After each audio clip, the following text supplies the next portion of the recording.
भाडोत्रीने आमचा फ्लॅट खाली केल्यानंतर रूमची कंडिशन कशी आहे हे बघायला आले. So welcome to my mini blog मंडळी. कसे आहात? तर हनी आणि लाडूने आधीच या फ्लॅटला झाडू मारलेला आहे. बघा दोघंही तिथं आलेले आहेत आणि त्याच्यानंतर मी पोछा मारायला घेतला. हा बघा लाडू आणि हनी. चला तुम्हाला आमचा 1 BHK दाखवते फ्लॅट. सो जास्त मोठा नाही. Hall, bedroom, kitchen, toilet, bathroom असं आहे आणि हा भाड्याने दिला होता आम्ही. तुम्हाला जर पूर्ण याचा व्हिडिओ बघायचा असेल तर तो मी अपलोड केलेला आहे आणि त्याची लिंक मी डिस्क्रिप्शनमध्ये दिली आहे. सो प्लीज नक्की चेकआउट करा. आणि खरंच सांगते भाड्याने दिल्यानंतर रूमची दशा काय होते हे मी बघितलेलं आहे.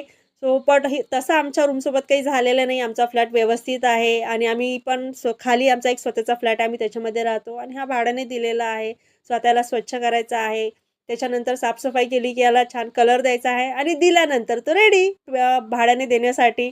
बट त्याच्या आधी फ्लॅटला पूर्ण रेडी करायचा.